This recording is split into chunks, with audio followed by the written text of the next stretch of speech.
Yeah, I have Thank some questions because, it is an appropriate, it is a budget bill and a lot of people are hurting, but I think that there are numbers in here that we just need to take a look at. So, the people of New Jersey are hurting, as we know, and we heard from Chris from NJBIA. And we see that the businesses, which are our job creators and employ our residents, and as they're allowed to open, they're in many, many cases, and probably in most cases, they're only allowed to operate at 25% of capacity. And this obviously has a tremendous impact on their bottom line. So the question I have through the chair is, has there been any discussion about asking each department to decrease their budget by 5%? I think that's something that we can all do, we can look at, and you may not have the answer, but I just want to put that on the record. Has there been any discussion to ask each department to look at their budgets closely and make a decrease by 5%?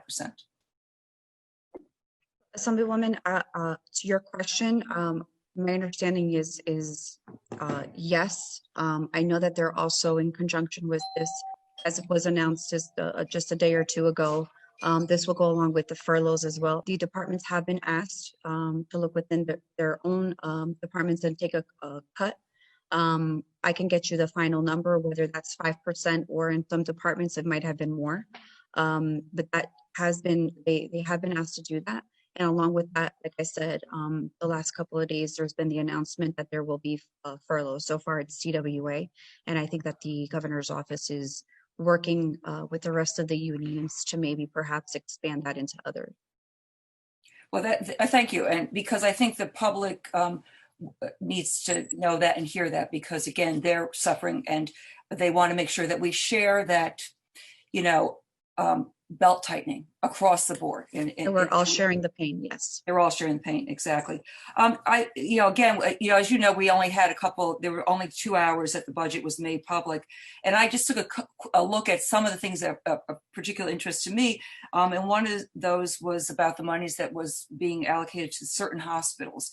And through the chair, do we have any information about how much money these hospitals have received from the federal government during the COVID crisis? Because I think that when we look at these numbers, we need to have a perspective on the money that they got from the feds, because I don't think we can have a really good indication of how much money they may need or how much money they're getting relative to their needs, unless we have a perspective of that in relationship to what we have in our budget. So through the chair, and again, you may not be able to answer it right now, but if we could take a look and see that certain hospitals that got additional monies in this budget, if they could see what they got from the federal government to make up for their deficits because of the virus, and just take a look at that, because I think that's really important also.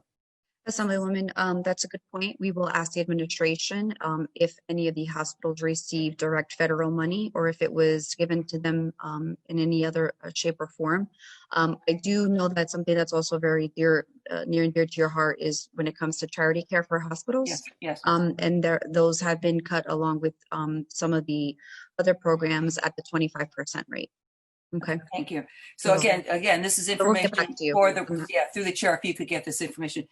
And my final question is that I see, on page 24, it's regarding family planning services. And everybody who's worked with me on this committee knows that I'm very supportive of family planning services.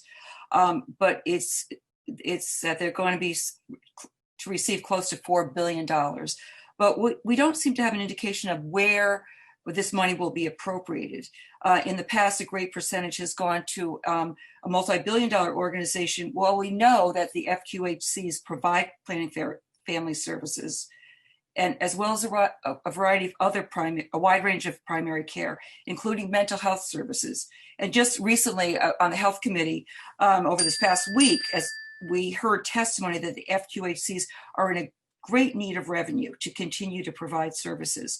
So through the chair, why does this bill allocate away from FQHCs to less needy, more politically active organizations? I just want to see that the allocation goes to the FQHCs and that we have transparency in where this money is going. Because again, I'm very supportive of family planning services, but we just need to be very clear where this money is going. Assemblywoman, two things. Number one, I want to correct the statement that I said before, which is charity care is being funded at the 25%, because it's to coincide with the 3 months that we need to. Right, the 25%, yes, I get 25% of the year. Right. Second, when it comes to, in particular, I think you said Planned Parenthood, correct? I say Planned Parenthood, I said Family planning centers? family planning centers, but Okay. in the past that it's gone to, we know that it's gone to services in things that are more politically active in getting the money. And again, you and I know through our work with Newark, because you and I share that commitment to Newark, and that the FQHCs and the clinics, and that they also provide family planning services, and they also provide other services. And again, they're in dire need of money as well. So we just need to know that where that money for family planning services is going to be allocated, and to make sure that that money goes to FQHCs as well as other politically active groups that may be less needy because they have a larger budget than do our FQHCs. So if we could get that information through the chair, how we're going to disperse that money to family planning services. Assemblywoman, that's a great question. And again, we will ask the administration on that portion, how they plan to do that. Thank you very much, Madam Chair. Thanks for all your help. You're welcome.